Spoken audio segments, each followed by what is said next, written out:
Thank you, Purvi. Thank you so much for your words of encouragement. They keep us going. त्याची गरज नाही पडणार. ठीक, okay. इथे चेंज नाही होत का? होते ना? Okay, good. So, as a disclaimer, this is a talk which is brought to us and sponsored by Novartis. We are going to talk about this molecule not because this is the most or the first line therapy that is preferred today. We have, as we have been discussing since morning about SGLT2 inhibitors, GLP-1 analogs, and the newer molecules. But we are going to talk about how science has made a difference in patients with management, through the management of patients with type 2 diabetes. So we are going to talk about this age-old molecule, particularly so now because in last few years, this has been a molecule which has got off patent and is available at a very, very affordable cost to patients to control their HbA1c.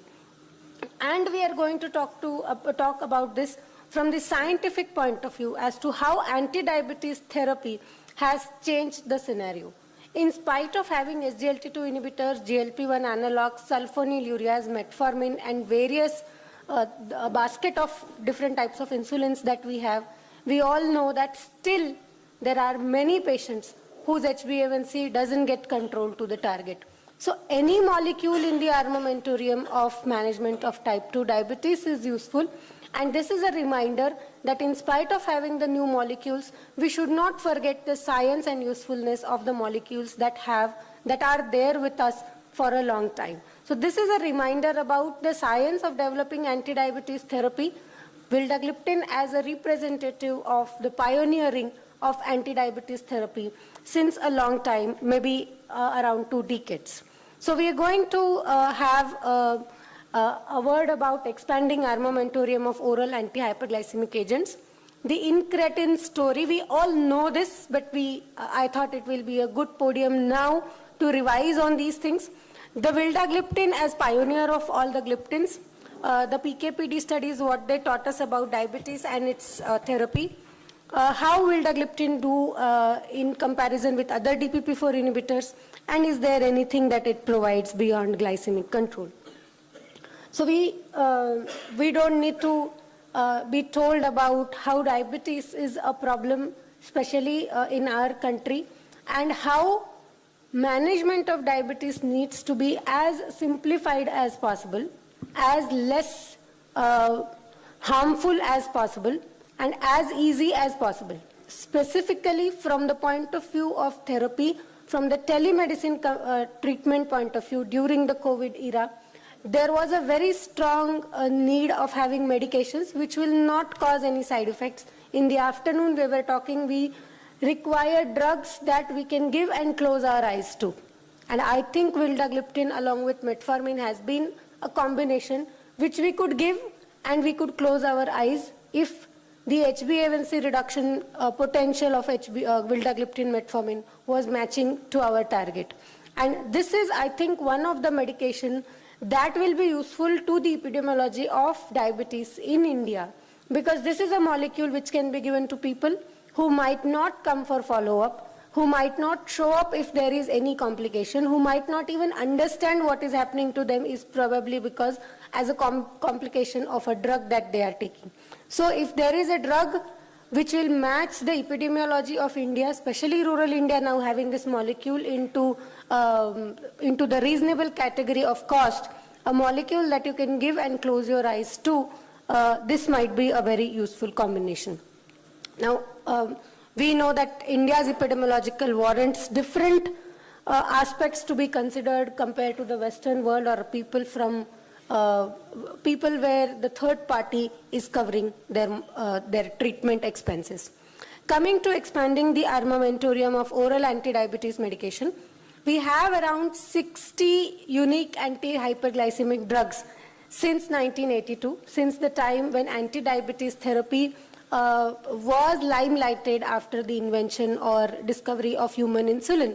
We have around 36 molecules as monotherapy and 23 unique drug combinations. It started from insulin, then we had sulfonylurea, bigonides, alpha-glucosidase inhibitors. DPP-4 and GLP-1, as we saw, are the newest and one of the most evidence-based molecules, SGLT2 inhibitors, meglitinides.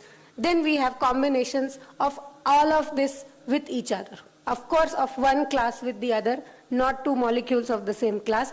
So including these 60 molecules also, we find it so difficult sometimes to make the patient come to his target HbA1c. Coming to the incretin story, in 1930, though the word incretin was coined, the insulinotropic action of incretins was confirmed somewhere in 1970. Now, this insulinotropic action of incretin was really incredible at that time when it came up. And what it showed was that the insulinotropic action of oral glucose is totally different than the insulinotropic action of IV glucose. The insulin secretion that is induced by oral glucose is mediated through an effect called as incretin effect, that is incretins that are secreted in our small and large GI, especially the GLP-1, which was considered as one of the most potent incretin in human body. And that is what generated a lot of research, a lot of science, that there is something that happens in the gastrointestinal tract. I think that would be the beginning of the gut-brain axis that we understand today as a driver of something that is we always thought happens at pancreas. So the incretin effect was one of the most important discovery when it comes to our understanding of how glucose functions in the body. So the effect of insulin secretion or insulinotropic action of glucose through gut is totally different than when we give the glucose through the intravenous system. And this effect was very important to understand. We came to know about it somewhere in 1970, immediately after which GLP-1 was discovered, and then we also discovered that this GLP-1 was very rapidly getting disintegrated by an enzyme called dipeptidyl peptidase 4 or DPP-4. And then a wonderful thought of inhibiting DPP-4 inhibition to increase the GLP-1 action came into picture, and then that is where the Vildagliptin was pioneered in somewhere between 1998 to 2000. And that is how we had the incredible aspect of incretin into the anti-hyperglycemic armamentarium. So this was probably the times when the pharmaceutical market was not investing as much as they are investing now into the anti-diabetes spectrum of the pharmacology.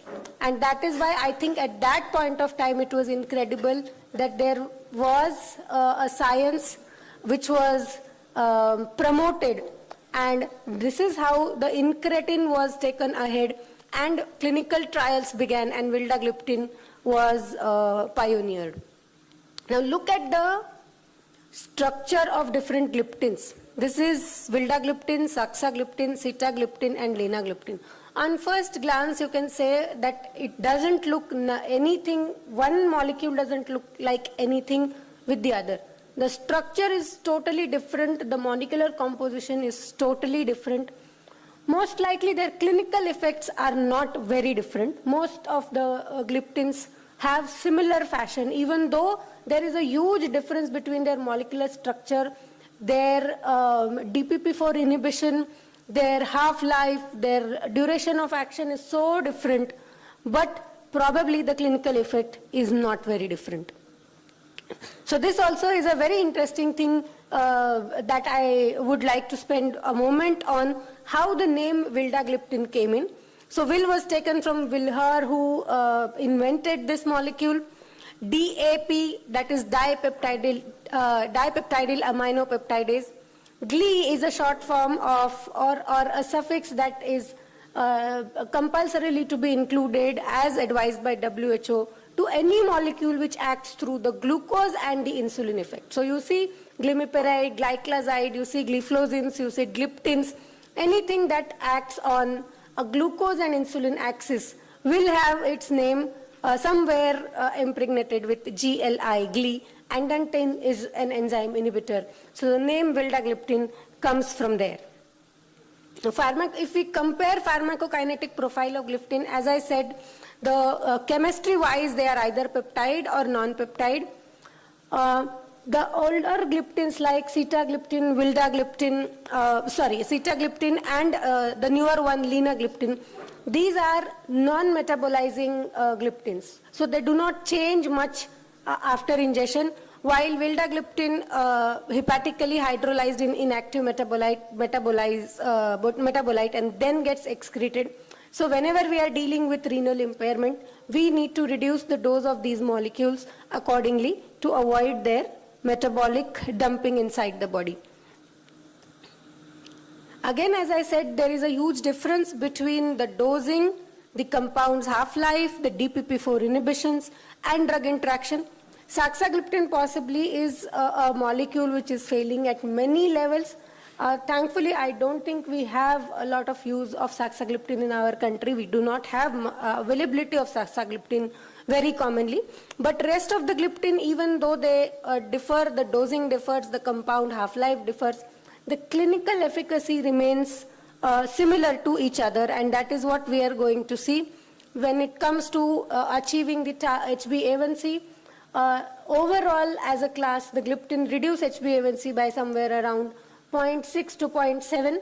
There are some trials or some evidence that says that the DPP-4, the GLP-1 defect in Asians is more compared to the GLP-1 defects in Caucasians, and possibly the incretin-based therapies will work better in Asians compared to non-Asians. So that is a point that we can consider. Secondly, if we are starting patients with a very high HbA1c at baseline, the HbA1c reduction can come down to a larger extent than more than 0.6. Believe me or not, I have seen patients who combine lifestyle modification with a combination therapy like metformin, vildagliptin, having reduction of HbA1c of any level. And this is a lifestyle modification that is bringing down the HbA1c. And why gliptin and metformin combination? Because probably it will not cause undue side effects that will deal harmfully with my lifestyle modifications. So if I need a molecule which will give some reduction of HbA1c but still not interfere with the lifestyle modifications, the combination can bring down HbA1c from anywhere between 0.6 to 2.5%. So if you want a safer molecule and you want to give a very strong lifestyle intervention, this is a good option. So comparing one molecule with the other in the gliptin class possibly results in a result that shows that they are similar to each other. So looking beyond glycemic control, this is though extrapolated as an effect of GLP-1. Theoretically, when we are suppressing DPP-4, we probably are potentiating the endogenous GLP-1, and we might get, even though there are no strong evidences to suggest it, we might get effectivity at various levels because the GLP-1 receptors are present in various organs in the body. So we might get additional benefits. We know that the SGLT2 inhibitors and GLP-1s have added benefit to heart failure as well as cardiovascular risk reduction. But apart from that, if we are using a molecule, we at least need to know that they are safe. So unless saxagliptin, which has been shown to have harmful effects in cases with heart failure, vildagliptin is considered safe. It does not increase the heart failure or the MACE outcomes compared to other anti-diabetes therapy, not associated with increased CV compared to other non-insulin anti-diabetes therapy. And even in renal impairment patient, now the trials are coming that with a reduced dose you can safely use. It is not only safe, but it will also have least amount of side effects like hypoglycemia. So in summary, even though we have newer molecules like SGLT2 and GLP-1. What we need to give credit to is the science behind these pioneering molecules that has improved our understanding about type 2 diabetes, especially the incretin axis of molecules. We do acknowledge vildagliptin as one of the important molecule in the armamentarium, especially when it comes to safety as an add-on to intensive lifestyle modifications. And though not from the pharmacodynamic and pharmacokinetic point of view, the gliptins are very different from each other. With that, I would like to thank the sponsors as well as the organizers.